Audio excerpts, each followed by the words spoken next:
This is Killer Innovations, a show about ideas, creativity, and how you can innovate. Welcome to the Innovator's Garage, where you learn to create your next game-changing killer innovation.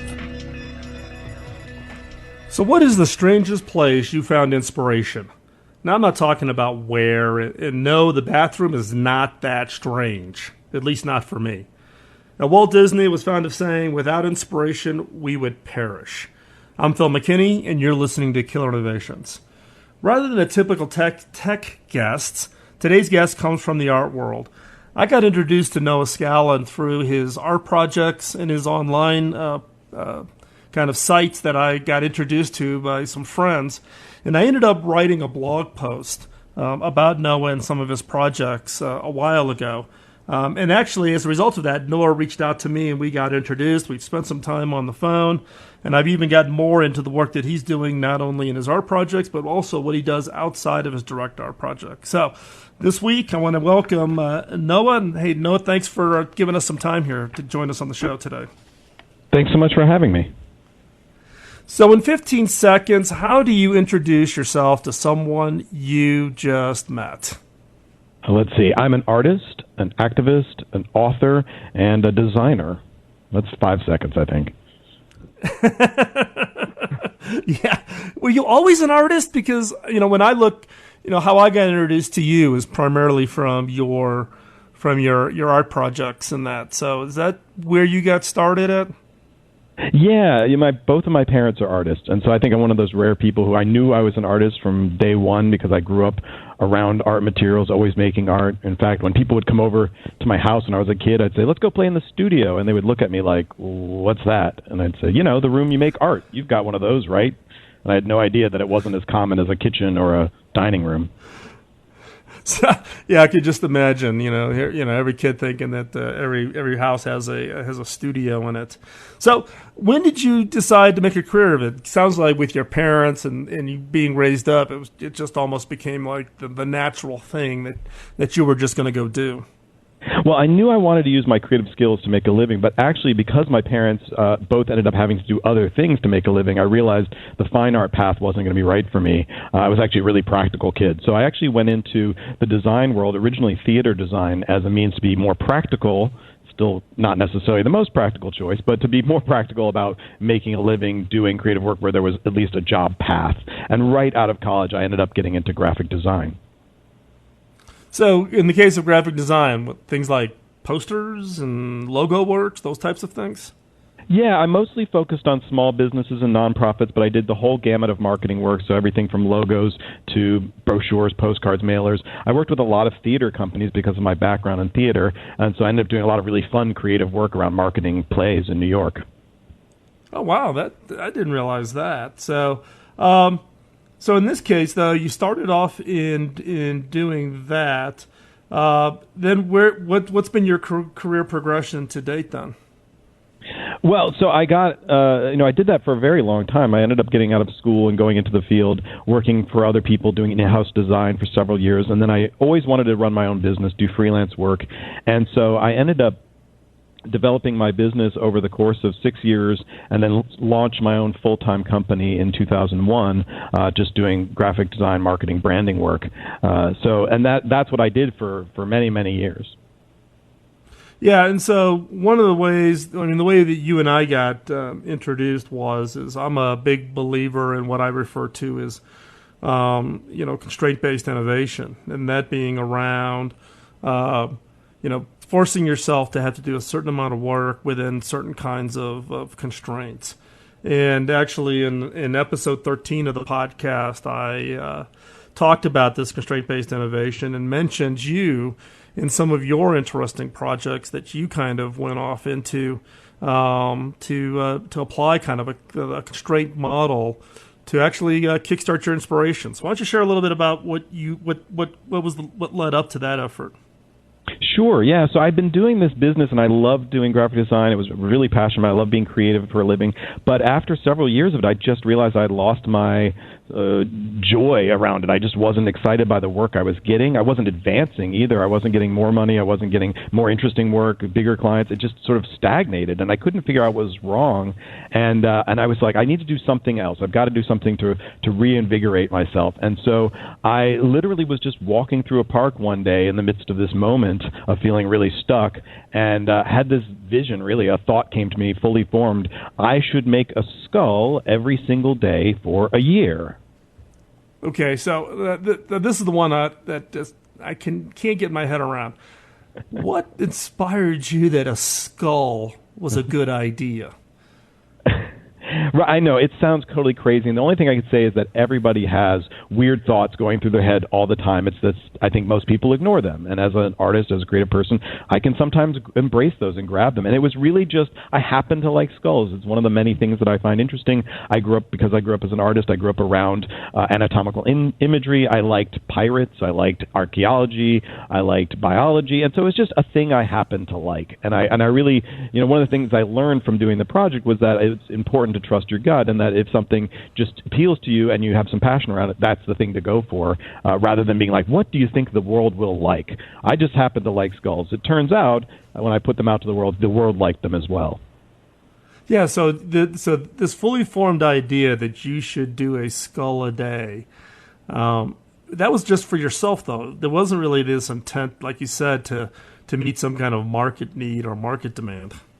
Absolutely. It was purely just so that I was creating my own work, that I wasn't beholden to a client every day, make something I wanted to make, and see if I could do it. Push myself really with this challenge of making something in a single day. And then I also decided to do different materials every day. So I was really pushing myself, like challenging, okay, let me get through all the skills I know how to do, and let me get into the realm of the unknown, the realm of the unexpected, and see where it takes me. But it really was for myself. And what was crazy was that really within 2 weeks it went viral. And so suddenly the entire world, or what felt like the entire world, was watching, and thousands of people were checking in every day saying, "Where's your skull today, Noah?" So it's all of a sudden you have thousands of people looking over your shoulder, either encouraging you or judging, right? Yeah, and that was terrifying, but basically all the really good stuff that came out of the project came because, in fact, I shared it with other people and didn't keep it to myself, because I just got such an amazing response and this audience that just grew and grew. And even though the project was years and years ago, I still have a following that's growing continually. I like to say I'm in Skull a Day 9.0 now, basically. And so this whole thing just went viral. And as a result, though, you've kind of got into a lot of different other areas. So we're going to cover that upcoming in this next segment, so stay right where you're at. If people want to follow you, what's the best place where they can find you?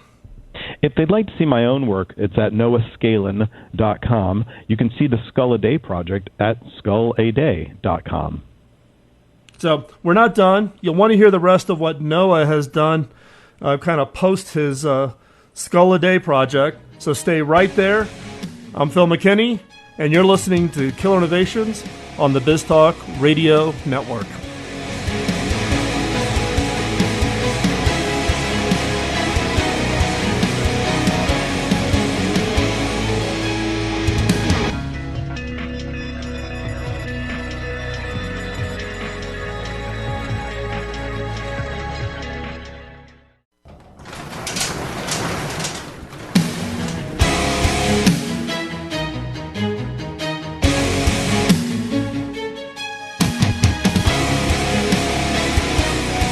This is Killer Innovations, a show about ideas, creativity, and how you can innovate.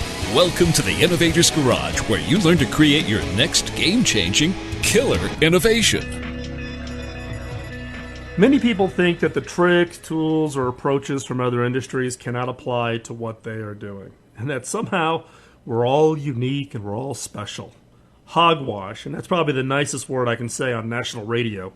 Listen closely and see what you can learn from Noah and his work on how he found his inspiration in the art world, and how sometimes even in the innovation and creative space, we all go through that dry spell. And sometimes we just kind of need to kickstart ourselves to get ourselves going again. We all run through it, but I think what you can learn here from listening to Noah is really finding that way to do your own special projects to help you get kickstarted. So let's pick up where we left off. You had success with the Skull a Day. Then what happened? Well, what was interesting is that I suddenly started getting asked to talk about my work, to publish books about my work. And, at first it was this sort of craft art audience that was interested, mainstream audience, but then suddenly businesses got interested, and I was asked to start talking to the clients of innovation companies. And I had no idea how what I was doing as an artist would apply, even as a designer in the commercial world. And so I sat and listened to them couching the stuff I was saying, and I was like, oh, look at this validity to the work I learned as an artist, applying to people in businesses of all industries.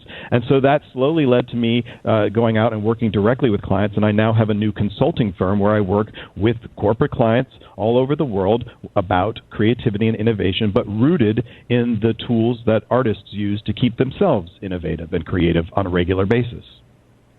So yeah, and if I look at your the list of customers, it's everything from Fortune 50 companies and across a wide range of industries. So do you think your message then is resonating with them, or is it, do you get the feedback that it's actually engaging with them on this, that they're actually taking it to heart? Absolutely. The amazing thing is over the last 5 years of working with one of my companies, I've watched them come closer and closer to what I've been teaching rather than, me moving towards them. It's recognizing that they see a real need for this. Everybody, when I ask in a room these days, do you think you need creativity in your work? Is it a necessity? Regardless of industry, every hand just about in the room goes up. Of course, the other side is I go, do you think you're creative? And very few hands go up. And so there's a huge gap right now. And companies, I think the ones that are smart are recognizing this is what they need to stay ahead of the game if they want to be successful in a really volatile market. So I'm guessing that the listeners now are sitting at the edge of their seats wanting to know. So what are the 3 lessons that our listeners can apply to themselves to be more creative? Bundling up what you learned and what you share with your consulting clients. What are those 3 lessons? Sure. It's a tough one because I cover a lot of stuff, but I would say the ones that really resonate or cause the most sort of thought from people are, well, the first one I'll say is give things away. It's a really terrifying statement. I think people understand it if they work in the tech industry because they know about open source, but I'm talking about bigger thing too, because a lot of stuff is secret, projects that people don't share, think that they're going to be really great if they just hold on to them, and what it turns out is that the more that you open up yourselves to other people, and that can be just with collaborating internally, the more likely you are to find really more interesting new solutions than just thinking you're going to do it on your own and keeping it to yourself. Great. And that's actually one that I've learned because, I can't tell you how many times I get people wanting me to sign a non-disclosure agreement before talking about the idea. And what I've learned in my career is the value is not in the idea, the value is in the execution. Right? You want to differentiate yourself. It's not about just having an idea in your notebook. You got to get there and do it. So what's number 2 then? Number 2, I would say, is perfection is overrated. I'm a perfectionist. This is a terrible project for a perfectionist to do. It's really about making more snowballs is the term I use. Really this idea about the more things you put out there, the more likely you are to get a creative avalanche, a real innovative solution. And it's not about perfecting everything you're creating, but it's really hard for people. I know especially in the tech industry, people want to be perfect about everything they do, and it can really stifle your creativity. I think some people know the phrase, great is the enemy of good, and I think that's another way to think of that. Yeah, well, in this case, I probably people who've worked for me over the years will resonate with my one quote that I constantly have to remind even myself on, that there comes a time in a life of a product where you have to shoot the engineer and ship it. Because we will tweak it and polish it and, one more thing or one little issue left. But in some cases, you just got to get out there and not let that perfectionist attitude take over. So, yeah, I think that's a great one. Well, one that I need to listen to more often. I'm actually writing myself a note here. So, it's a hard one what's to learn. Number 3? It's impossible. It's very tough to learn. And I think for those people of us, particularly in the tech field, it just comes natural to us. So, yeah. What about number 3? It's about practice. Number 3, I think a lot of people know the phrase "ask forgiveness" rather than "ask permission." This is almost the opposite of that, because I think the reality is there's a lot of times that people aren't asking questions. They're really assuming that things are going to happen a certain way. Oh, these are the rules. It must be this way. And so I'm really advocating for people to ask the unasked question. What's the question right now in your mind that you've been avoiding asking because you just figure, well, I know the answer is no, so I'm not going to bother? What's the thing that you've been afraid to ask because you don't want to look like a fool? One of those is going to be the one that makes a big difference for you. Yeah, no, and you're speaking to an audience here that over the last 11 years has all been about, what are those questions and how do you ask questions that cause you to kind of look at the problem a different way. And out of that, when you tell people to ask questions, is there a favorite question that come up that was kind of surprising to you that was like, holy smokes, I didn't think of that? Yeah. Wow, that's a tough one. I think a lot of times people are asking me about how this stuff applies, and they're just saying, well, I don't think I'm creative, and I don't see how this could apply to what I do. I'm an engineer. I've talked to people who are building planes. I've talked to people who are working in energy. And so it's, when they're sort of asking that sort of generalized question, like, well, what's the point of how does skulls relate to me? I'm kind of shocked because I'm saying, look, your bosses had me come here to talk to you. Clearly there's a value. But what's great is by the end they see it and then it resonates. But for me, it's about not only sharing with a story of what I do as an artist, but getting people to try it themselves and practice it. And once they've done it and they've embodied it, they really recognize the value in it. And so we have a motto where we're basically saying, like, creativity is a practice. The idea that you've got to just do it, right? That's going to make the difference. Yeah, well, again, you and I are on the same page on this. And part of it is you can read about it, you can listen to a radio show, you can listen to a podcast, you can take a Udemy course, whatever. But sitting back, listening, and reading is not going to get you there. You've got to get out there and just try it. Even if it's just for yourself in a little notebook you keep in your bedside stand where you're not going to show it to anybody. But you've got to get out there, like you say, and practice it. And it just, for me, it just seems like it's so... I can't get over the fact that how hard it is for people just to get out and just try it. There's just this huge fear. How do you get them over there just to get out there and just do it and try it?